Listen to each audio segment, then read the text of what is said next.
Well, hey there, everyone. If you're seeing this, then you realize that I did decide I was going to release this little journey of mine here for a little more accountability and more of a sharing experiment. And you all can see what I do, how I do it, and when I do it. Yeah, I'm not a professional. I have no interest in trying to teach anybody anything here. I am truly trying to figure this out, and I know that if you see the unvarnished truth about what's happening, rather than everybody out there trying to show you how to make $1 million in the next 24 hours, that just doesn't work. So this is an experiment, starting with this $10,000 account. Excuse me, my voice is a little raspy today. I was down and out with a cold for about 24, 48 hours there, and cough still lingering just a little bit. But if you saw the first video, first part of the journey, if not, go back and watch it. But basically, we went through some stocks in the 20-ish to 30-ish dollar range because I have about a $10,000 portfolio here that I want to get about five, at least 4 to 5 positions in, mostly going to be in wheel strategies or something closely resembling wheel strategies. So I'll be entering with cash secured puts, quite possibly on some of them. I may enter with put ratio spreads, but that's a different version of the wheel, or technically it's not the wheel. I don't know if they have a proper name for that. And then collecting premiums, sometimes getting assigned shares.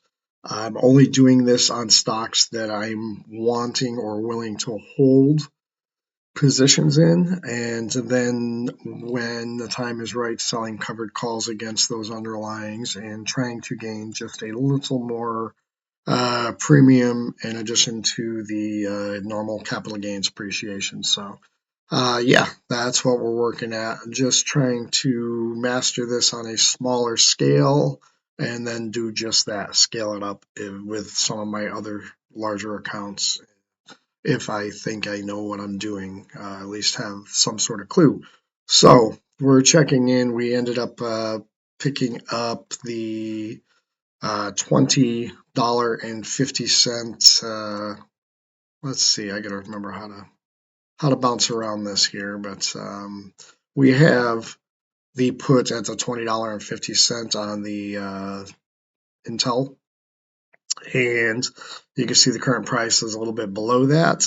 So we bought the 2050 and we got it for 30. We got a $30 premium on that. So that puts our break even at $20.20. So currently we're a little bit behind, but that's not a problem. There's no way you're ever going to buy a stock at the exact bottom. So if this sticks around here, goes down a little, comes up a little, and I get the stocks, great. If it goes above the strike price, I'll just turn around and sell another one for next week and try it again and enjoy that little bit of premium that I collected. So, yeah, and another thing I wanted to show you guys was how I plan on tracking these trades. Is I created a spreadsheet in my Google account here, and for the most part, it is a little bit on the elaborate side. There's an awful lot of data that's collected in here. I've put in some test numbers. It seems to be working properly, but I'll find out a little bit more as time moves on, and I'm sure I'll make some changes to it when I realize I want to add. I want as much data in front of me as I can so that I can dissect it later and find out what works better and what doesn't work. So for the excuse me, for the most part, we just we enter everything that is in a white field. All of the green fields have formulas attached to them, so we do not enter data into any of these fields because that's all mathematical formulas to pump out pertinent data. So you can see here on Monday the 9th, we I have this field set up to give me a color scale, give me an idea here. So let's see, we'll do a double click that. Say well, let's go back to the 9th here too. Or, but we do a expiration date of, let's just say we sold a put on, let's see, let's just pick a different farther out expiration. Let's go to January 17th. You'll see this is going to show up in white. That's kind of like, a far in the distant, don't need to pay attention to it, whatever. And then they will tint to like softer orange. Let's see here. Okay. Let's back up a month. Let's go to the end of this month. See, you can see it gets a little softer orange, and then it gets all the way up into the hard orange when the date is getting closer. That'll just give me a quick visual cue that the expiration date is coming near, because some of these things I'm not going to want to let to expire. With the wheel, for the most part, we're letting things expire, but there are times when I want to pay attention and close things out. So anyways, that just gives you an idea there. So I'll enter the trade open date and what it was, buying or selling.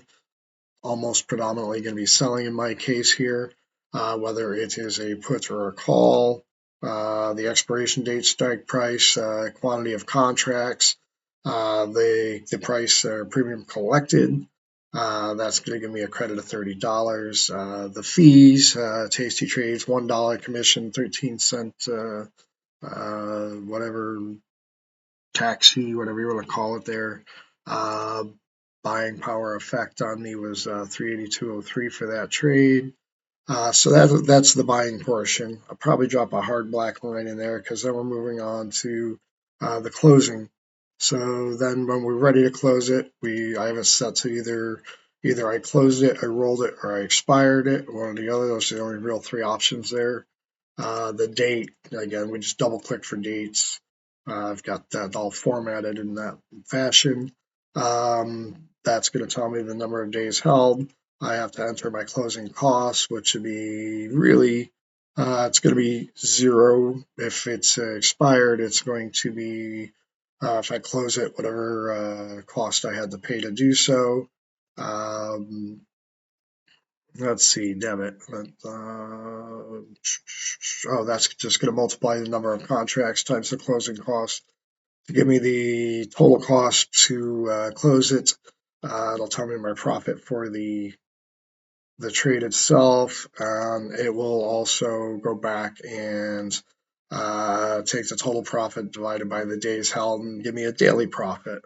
Let's say then there's another column over here, or set of columns, where I plan on taking care or documenting the positions that I hold. So if I get assigned the 100 shares of Intel, I will then pop it in here. The date, the entry was either whether I was assigned and bought it, or it was called away or sold. Basically, number of shares will be entered into the hundreds, not the contracts of so. Contract would be 1. In the first part over here, this would be 100 shares when it's assigned. The price assigned is going to be the strike price. Let's see. So that's going to take the number of shares times the price, calculate the investment that is in that underlying net shares. I got to remember what I had that set up as.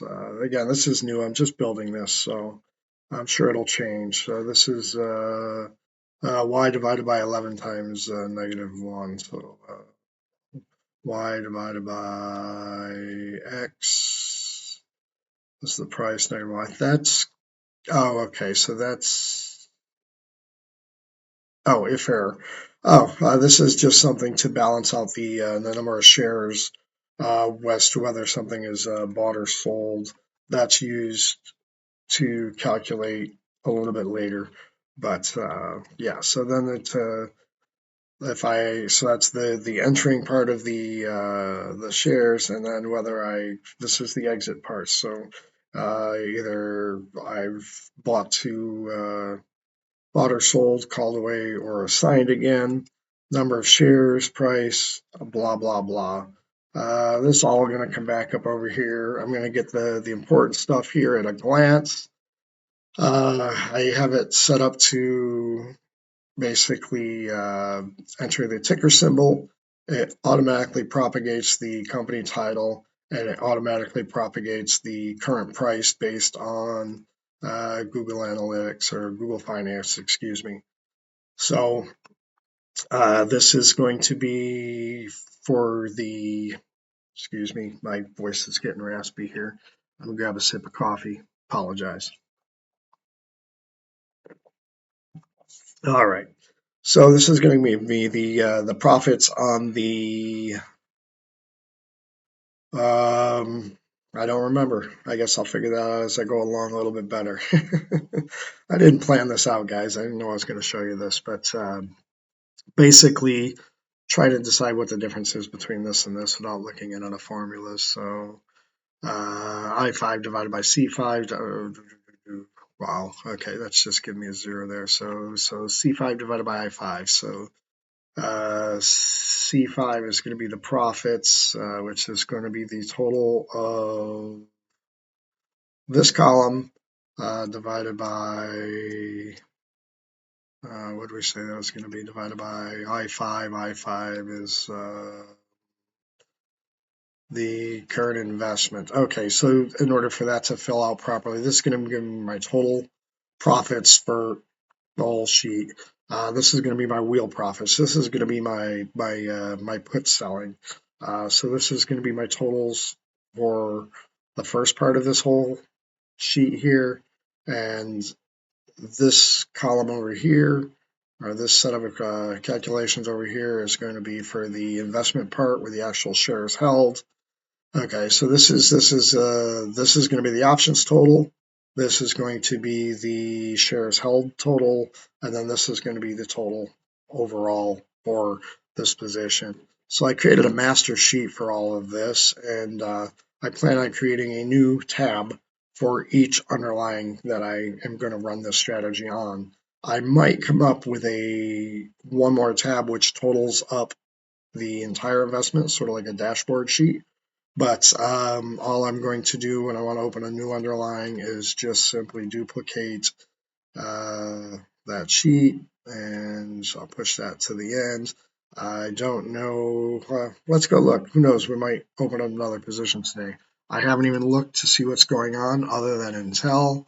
We're down under $20 on Intel now, so I say there's a strong chance we're assigned that 100 shares here come Friday, and I'm excited about it. I think it's a good opportunity to get in at the bottom. I try not to catch the falling knife, as they say, but Intel's been around a long time. I don't think it's going anywhere. Can it go lower? Absolutely.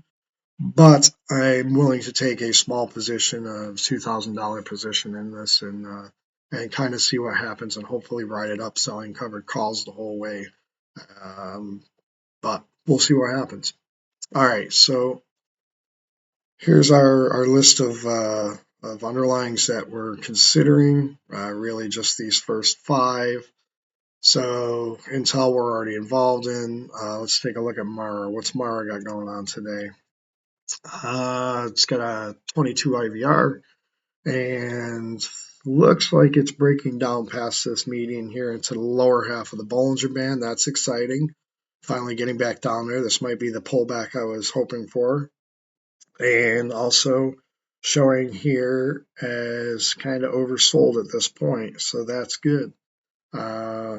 Let's see. I might come back tomorrow. Who knows? Maybe we'll get a position tomorrow today or start that process. What's Pfizer doing?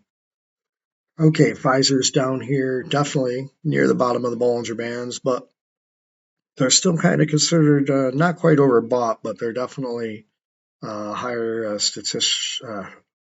stochastic going on there. That's a hard word to say sometimes. So I ideally prefer this to be down and this to be down at the same time for a better entry, and even I like to see it on a down day. So let's take a quick peek at the SPY in general today. What's going on there? The SPY itself is having a decent day. It's up almost 1%. So truly not really an ideal day to be. Honestly, I think you want everything to be in the lower ranges and on a down day in order to start selling the puts and move. It just doesn't make a massive difference, no, but I think it improves the odds a little bit. So uh, so yeah, we're gonna pass on Pfizer for now. Carnival Cruise Lines. Man, this one's just been running the top of that Bollinger Band all the way up here since September. That would have been a great move to catch for somebody. Although it's still saying no, it just was oversold. It's just come back above the 20. We'll see. And again, I'm not a professional. I'm really talking my thoughts out here. One, because I'm narrating my thoughts so you can follow along in my thought process. But two, in speaking aloud like this, my thoughts, sometimes I perceive them a little bit better, a little bit differently, rather than just the silent voice running around in my head. So, Carnival Cruise Lines, yeah, not going to bite on that one today. Silver, well, they're getting up near the upper Bollingers here, considered oversold, or excuse me, overbought at this time, and in an up day in the market, not exciting. Chewy, Chewy just came off the bottom Bollinger. It looks like it's about right across the mid. Still considered oversold down here, and it's been running oversold for a little while. And I don't think this one likes to stay down for too long. You have this period here, but that ended with a decent rise up. And again, if you're doing a wheel, you don't mind if things go sideways, realistically, because you just keep selling premiums. And that's not a bad thing. You want your underlying to go up. You want that capital gains too, but if you're just collecting premium all along the way, if you're getting a decent premium, that can totally offset a sideways moving stock. So, but that's basically where we're at here, and let's take a peek. I'm gonna go back tomorrow. I want to take a little better look at this. I've been wanting to get into this, and I really think Bitcoin is going to go up a little bit better. So I think I might let's take a look at the table on that. Uh, okay, what do we got? We're definitely not going to go for this week's. Let's take a look at next week's, which is a monthly expiration, so which is usually a little bit better anyways as far as premiums go. 2360. What is the projected lows of 2050, projected highs of 2650-ish. So single standard deviation is around the 1950 range. What would we want to get in this for? Let's go back to the chart for a minute. All right, 1872. We got this trending average here of 2025.